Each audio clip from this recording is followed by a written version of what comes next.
We continue now at the top of Daf Samech Zayin Amud Beis in Meseches Nedarim. This is Nedarim Daf 67b.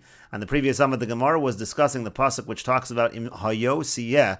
Let's say the woman is married, and we're assuming that pasuk means that she's betrothed. So in that situation, we learn out from the pasuk that it's the husband and her father together that can annul her vows. And the Gemara had asked on the previous Amud, maybe that pasuk is not talking about a woman who's betrothed. Maybe it's talking about a married woman, and it means to say that by the married woman, only the husband can annul the vow. And the Gemara said, no, there's another pasuk, Vim Beisi Shana Dara, that's the pasuk that's talking about a married woman.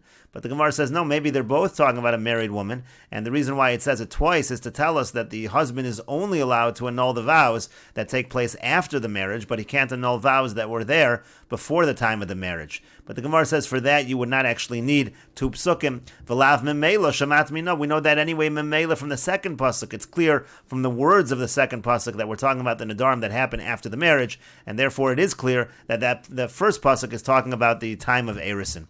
The Mefarish over here says, "V'lav memela deliolam im hayosia asi lanara hamorasa." Really, it is true. Im hayosia is coming for the case of a nara hamorasa. The iked deklamer to tarvayu b'nesua lamali, because again there was no reason to have two psukim by nesua. Lo lichtov ela beis isha lechude. All you would need is beis isha for the case of the nesua. Umemela shamat mina de'eno mefer b'kodman. It's clear from the pasuk itself that he's not allowed to annul previous vows. Demashma in beis isha nadara, because that's what it says. She made the vow in the house of her husband. It doesn't apply to the nedarim that were made earlier. What's v'im hayosia for? That's obviously talking about an arusa, and it's saying that the husband and the father together, they annul her vows. And the Gemara continues, Iboy Yisem, if you want I could say another answer, the Havoya Kiddushin Mashma, that the word Havoya, it says in the pasuk, Im Hayo Sihya, uses a language of Havoya, that is generally Mashma Kiddushin. That's how we know that it's talking about Erisin. The Mefarish says, Iboy Yisem, Alahachi Lo Matzis L'Ukma L'Hai Krav Im Hayo Sihya Ela Barusa. It's for the following reason that you have to say the pasuk of Im Hayo Sihya is talking about an Arusa, the Chsiv Lashon Havoya, because it's a language of Havoya, the Mashma Kiddushin, that's Mashma Kiddushin, Meseches Kiddushin. That's what we say in Meseches Kiddushin. V'yatza v'haisa makesh havoya letzia, using the pasuk of v'yatza v'haisa, that hekesh comparison between the marriage or the erisin and the divorce. And so again, havoya means Kiddushin. That's how we know that pasuk is talking about Kiddushin. But the Gemara continues, Ema av l'chudei mefer. But let's say by a situation of an erisin, maybe it means to say, the pasuk means to say that only the father is able to annul the vow, meaning the father doesn't need the husband's assistance. It could be just the father alone who can annul the vow in the situation of an erisin. The Mefarish over here says, Ve'ema lahachi samach hakasav ki heini avia osa. That's why it says near that pasuk that the father is the one who takes care of it.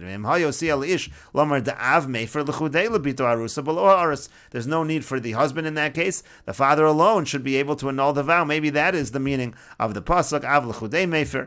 And the Gemara says to that, if so, if it was true that the father alone can annul her vows in a situation of arusa, why does the pasuk need to say, let's say she's a single woman? It says that if she makes a neder in that situation, so then her father can nullify the vow. What do we need that for? If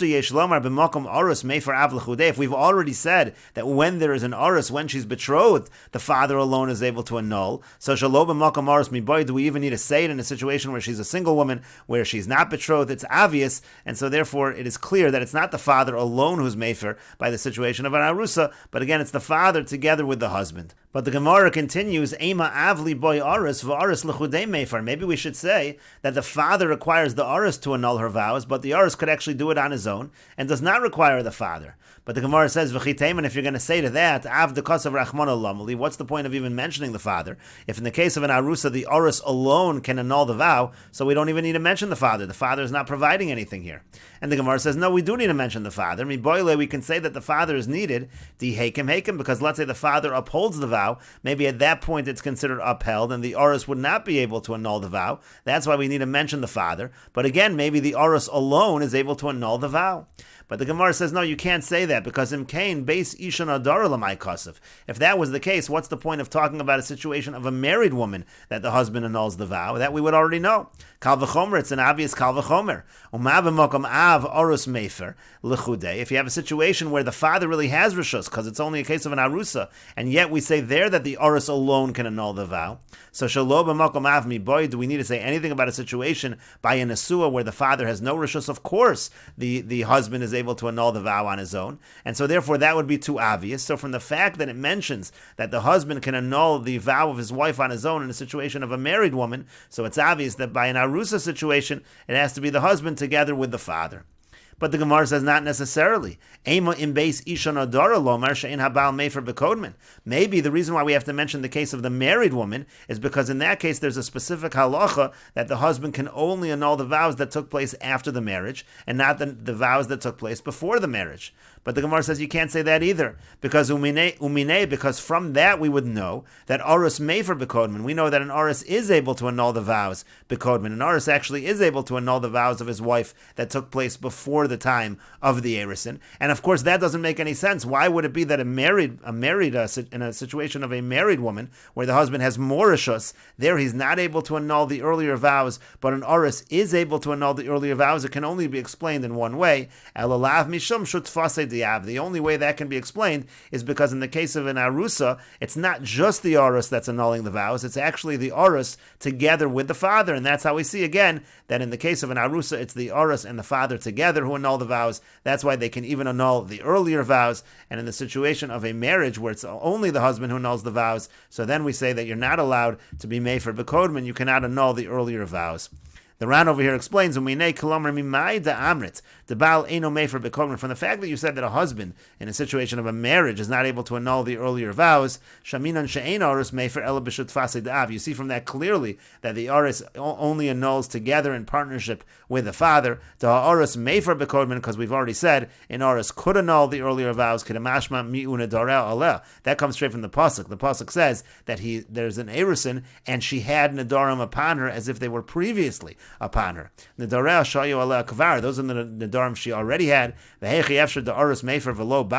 How is it possible that an Orus, meaning a situation of Erison, the husband can annul, and in a situation of an actual marriage, the husband cannot annul the earlier vows? It must be because of the partnership with the father, to Mefer Bekulu to Gabeav, like a Kodman, because by the father there is no such thing as earlier vows. The father was the father all along, and we'll continue with this discussion in the next video on Daf Meseches Amud Aleph.